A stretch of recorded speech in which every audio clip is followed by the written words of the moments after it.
दोस्तों जय माता दी। मैं आपका हार्दिक स्वागत करता हूं आपके अपने चैनल जिसका नाम है एस्ट्रो नरेंद्र शर्मा। दोस्तों आज की चर्चा का विषय है धनु लगन धनु राशि का दिसंबर 2024 का राशिफल। दोस्तों हमारा ये राशिफल लगन पर आधारित है। तो दोस्तों गोचर चार्ट आपने देख लिया होगा। तो दोस्तों समय नष्ट न करते हुए आइए चलते हैं डायरेक्ट रिजल्ट के ऊपर। तो सबसे पहले बात करेंगे जॉब की यानी नौकरी की, जिसका विचार हम करते हैं 10th हाउस से। और 10th हाउस का जो स्वामी है बुध महाराज यानी मरकरी, वो 12th हाउस में यानी कि 12वें भाव में गोचर कर रहे हैं, जो कि 26 नवंबर 2024 से वक्री होने वाले हैं। इसके साथ ही साथ 9th हाउस के स्वामी सूर्य महाराज, वो भी बुध के साथ में 12th हाउस में गोचर कर रहे हैं और बुध आदित्य योग नाम का एक योग बना रहे हैं। 10th हाउस के स्वामी बुध के ऊपर शनि और राहु की दृष्टि भी है। तो दोस्तों इस महीने जॉब की स्थिति कुछ ज्यादा अच्छी नहीं है। दिसंबर के महीने में आपके जॉब के लिए अनस्टेबिलिटी बनी रहेगी, जो कि पिछले लगभग 1 साल से बनी हुई थी। यद्यपि यहाँ पर 2 बातें अच्छी भी हैं, जिससे कि आपकी जॉब में कोई बड़ी समस्या नहीं आने वाली है। पहला तो ये कि आपके जो लग्नेश है गुरु महाराज, वो 6ठे भाव में बैठ करके उनकी दृष्टि 12th हाउस यानी कि 10th हाउस के स्वामी पर है। तो कोई भी समस्या, अगर जॉब में बड़ी समस्या है तो ये उसको प्रोटेक्ट का काम करेंगे, आपके एक तरह से बचाव में कोई कोर कसर नहीं छोड़ेंगे। दूसरा कारण इसका यह है कि दोस्तों 3रे भाव में स्वयं शनि महाराज गोचर कर रहे हैं और 3रे भाव में गोचर करते हुए, जो कि परफॉर्मेंस का हाउस है, जो कि आपके सेल्फ एफर्ट्स का हाउस है, डॉक्यूमेंटेशन का हाउस है और परिवर्तन का हाउस भी है। तो शनि महाराज की 10वीं दृष्टि आपके बुध महाराज 10वें यानी कि बुध महाराज के ऊपर है। तो शनि महाराज 3rd हाउस में बहुत अच्छा काम करते हैं, आपकी परफॉर्मेंस को बढ़ा देंगे।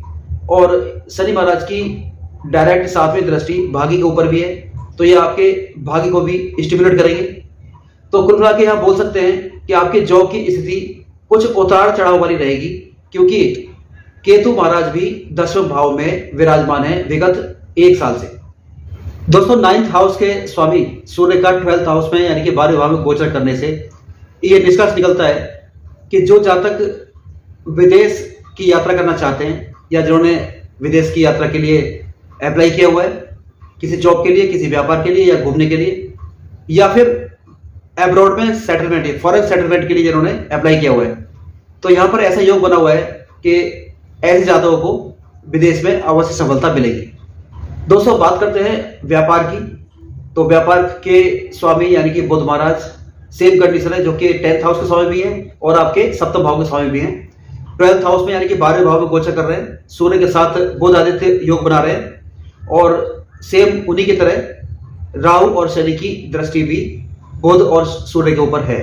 व्यापार के कारक भी स्वयं बुध महाराज ही हैं।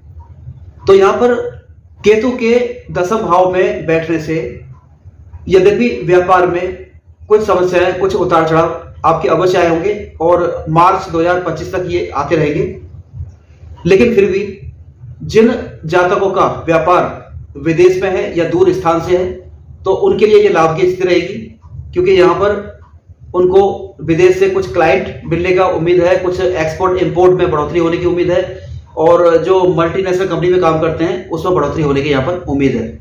और व्यापार के कारक और 7वें भाव के स्वामी बुध के ऊपर लग्नेश गुरु की दृष्टि भी है, तो यहाँ पर कोई बड़ी समस्या यहाँ पर आने नहीं देंगे, लेकिन फिर भी व्यापार में उतार चढ़ाव और कम मार्जिन की स्थिति चलती रहेगी। आपको अपने व्यापार में कुछ परिवर्तन करना होगा, क्योंकि यहाँ पर परिवर्तन भी शो कर रहा है और साथ ही साथ आपको मेहनत भी बहुत करनी पड़ेगी, क्योंकि शनि महाराज मेहनत बहुत कराते हैं। अब बात करते हैं आपके धन, इन्वेस्टमेंट और यानी कि सेविंग की। तो दोस्तों जिसका विचार करते हैं 2nd हाउस से और 12th हाउस से।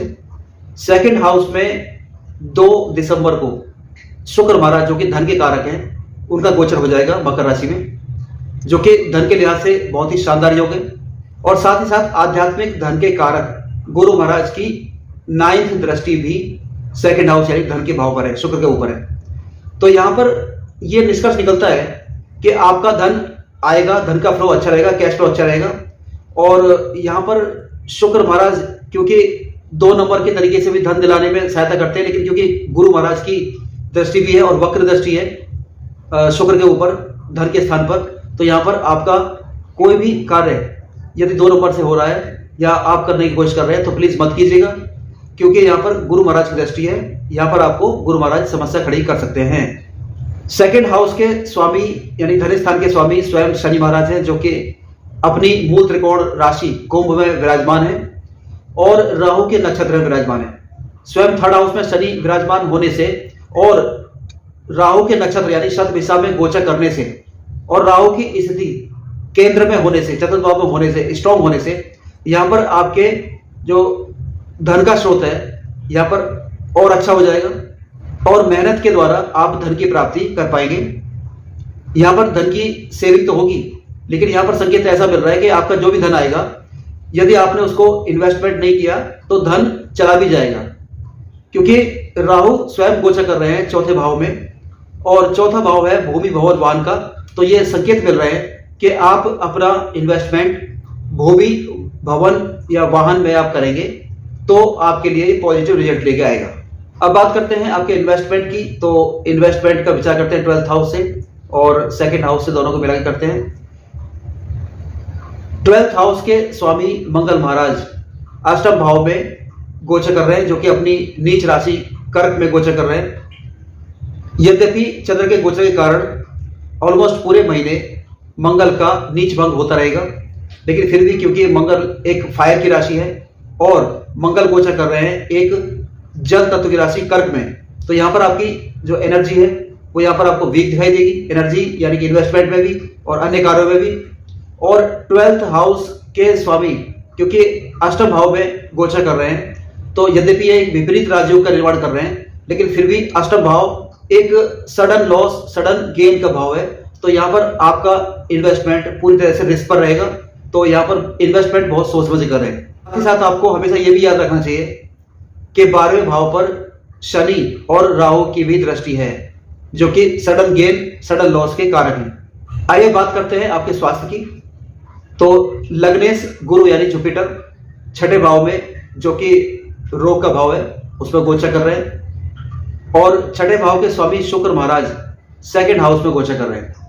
तो छठे भाव के स्वामी की स्थिति स्ट्रांग है, अपने मित्र शनि के घर में गोचर कर रहे हैं, तो ज्यादा बड़ी समस्या आने वाली नहीं है। लेकिन क्योंकि लग्नेश की जो स्थिति है वो कमजोर हो गई है, तो यहाँ पर आपकी इम्यून सिस्टम, आपका जो इम्यून पावर है वो यहाँ पर वीक होने की संभावना पूरी पूरी बन गई है।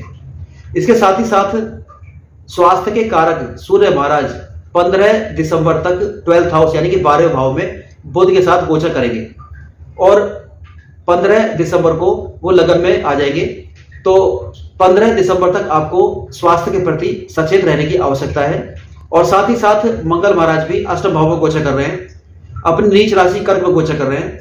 यद्यपि जैसा मैंने बताया कि चंद्र के गोचर के कारण मंगल का नीच भंग होता रहेगा, लेकिन फिर भी क्योंकि वो फायर की राशि एक जल तत्व की राशि में गोचर कर रहे हैं, तो यहाँ पर आपके स्वास्थ्य को लेकर के कुछ नजला जुकाम या कुछ जल तत्व के द्वारा जो बीमारी होती है यहाँ पर वो मंगल महाराज दे सकते हैं। और साथ ही साथ यहाँ पर आपको एक्सटर्नल जेनेटल ऑर्गन्स के लिए भी कुछ यहाँ पर बीमारी आपको हो सकती है। अब बात करते हैं आपके मैरिड लाइफ की। तो मैरिड लाइफ के स्वामी स्वयं बुध महाराज, जो कि 12th हाउस में 12वें भाव में गोचर कर रहे हैं, सूर्य के साथ गोचर कर रहे हैं और सप्तम भाव के साथ षडाष्टक योग का निर्माण कर रहे हैं। तो दोस्तों षडाष्टक योग के होने से यहाँ पर ऐसा योग बना हुआ है कि आपका स्पाउस दिसंबर के महीने में या तो दूर चला जाएगा या फिजिकली या दिल से दूर चला जाएगा, या फिर कुछ ना कुछ यहाँ पर आपके साथ मनमुटाव होने की स्थिति बनी हुई है।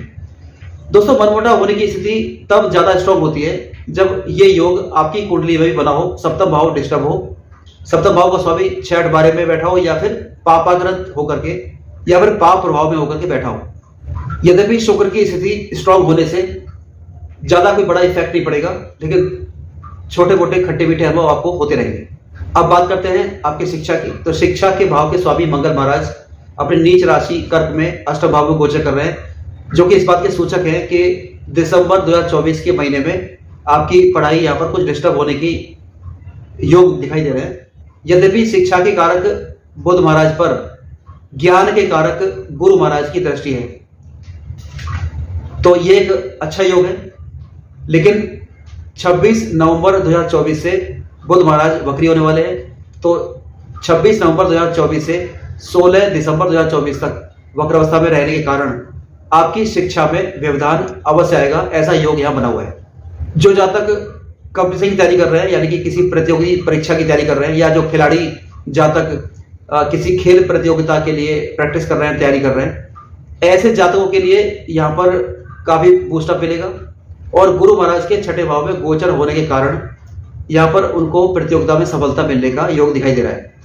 छठे भाव के स्वामी शुक्र महाराज की स्थिति भी काफी बेहतर है, सेकंड हाउस में गोचर कर रहे हैं और अपने मित्र शनि के घर में गोचर कर रहे हैं। अब बात करते हैं आपकी संतान की, तो संतान के भाव का जो कारक है मंगल ग्रह अष्टम भाव में अपनी नीच राशि में गोचर कर रहे हैं। जैसा कि मैंने आपको बताया कि चंद्रमा के गोचर के कारण मंगल का नीच भंग होता रहेगा, लेकिन फिर भी शनि की तीसरी दृष्टि पंचम भाव पर होने के कारण, मंगल के नीच राशि में गोचर के कारण, राहु के चौथे भाव में गोचर के कारण यहाँ पर संतान के लिए कुछ कष्ट की स्थिति यहाँ पर बनी हुई है। जो महिलाएं कंसीव करना चाहती हैं या पहले से ही कंसीव कर चुकी हैं, यानी गर्भधारण कर चुकी हैं, उनके लिए यहाँ पर कुछ कष्ट की स्थिति हो सकती है। यहाँ पर कुछ मिसकैरेज की संभावना दिखाई दे रही है। जिन जातकों की पहले से ही संतानें हैं वह अपनी संतानों का विशेष ध्यान रखें, क्योंकि ये दिसंबर का महीना संतान के लिए कुछ नेगेटिव इम्पैक्ट लेकर के आ रहा है। अब बात करते हैं आपके लव लाइफ की, तो इसका विचार करते हैं पंचम भाव से, जिसके स्वामी मंगल महाराज नीच राशि कर्क में गोचर कर रहे हैं, जो कि अच्छी स्थिति नहीं है। अष्टम भाव में गोचर कर रहे हैं, जो कि और भी बुरी स्थिति है। लेकिन क्योंकि प्रेम के कारक शुक्र की स्थिति बेटर है, तो दिसंबर के महीने में कुछ 50-50% का यहाँ पर कुछ आपको योग दिखाई देगा। कुछ अच्छा कुछ बुरा, कुछ आपके मनमुटाव रहेंगे, कुछ आपस में प्रेम भी रहेगा, लेकिन ये कहानी चलती रहेगी। अब बात करते हैं आपके फैमिली लाइफ की। शुक्र महाराज की स्थिति कारण आपके कुटुंब यानी कजिन या आपके रिलेशंस में जो लोग हैं उनके साथ आपके रिलेशन बहुत अच्छे रहेंगे, आपकी वाणी बहुत मधुर हो जाएगी और खान पान अच्छा रहेगा। लेकिन आप जिस घर में रहते हैं, जिस परिवार के साथ रहते हैं, अपने भाई बहन माता पिता के साथ में कुछ ना कुछ यहाँ आपको डिस्प्यूट हो रहा होगा, कुछ समस्या आपको आ रही होगी, आपको घर का सुख नहीं मिल पा रहा होगा, चाहे कारण कुछ भी रहा हो, लेकिन आपको अपने घर का सुख यहाँ पर पिछले लगभग 1 साल से नहीं मिल रहा होगा। ये स्थिति लगभग मार्च 2025 तक रहेगी, तब तक के लिए आपको प्रतीक्षा करनी होगी। आइए बात करते हैं कुछ अच्छे दिनों की, कुछ खराब दिनों की। तो सबसे पहले बात करते हैं कुछ खराब दिनों की। तो जो बाकी दिन जो बचेंगे या तो वो अच्छे होंगे या फिर वो सामान्य रहेंगे। 1, 7, 8, 9, 10 दिसंबर, यानी कि 1st, 7th, 8th, 9th, 10th दिसंबर, 13, 14, 17, 18, 19, 13, 14, 17, 18, 19 और अंत में 27, 28, 29 दिसंबर, 27, 28, 29 दिसंबर। तो दोस्तों इन दिनों को आप पास कर लीजिए। बाकी दिन जो बचेंगे या तो वो अच्छे होंगे या फिर वो सामान्य रहेंगे। दोस्तों बात करते हैं उपाय की। तो सबसे पहले मैं आपको उपाय दूंगा राहु का। आप एक सूखा नारियल लीजिए और सूखे नारियल को अपने सर से पैर तक 7 बार क्लॉकवाइज आप घुमा करके बहते हुए जल में प्रवाहित कर दें। तो यहाँ पर आपका जो राहु है वो शांत रहेगा और आपके जो फैमिली के साथ जो डिस्प्यूट चल रहे हैं वो भी यहाँ पर शांत हो जाएंगे। दूसरा उपाय आप कीजिए, सूर्य महाराज को जल चढ़ाइए, उसमें कुछ लाल रंग का कुमकुम मिक्स कर लीजिए और सूरज को जल चढ़ाइए और मंत्र जाप कीजिए, ओम गृणी सूर्याय नमः, ओम गृणी सूर्याय नमः, ओम गृणी सूर्याय नमः। और तीसरा उपाय आप कीजिए कि वेडनेसडे के दिन यानी कि बुधवार के दिन गाय को हरा चारा खिलाइए, तो इससे आपके कई ग्रह आपके साथ हो जाएंगे। दोस्तों ये था धनु लगन धनु राशि का दिसंबर 2024 का राशिफल। आशा करता हूं कि आपको अच्छा लगा होगा। अगर अच्छा लगा हो तो प्लीज लाइक शेयर कीजिए और सब्सक्राइब अवश्य कीजिए। तो दोस्तों मिलते हैं नेक्स्ट वीडियो में, तब तक के लिए जय माता दी।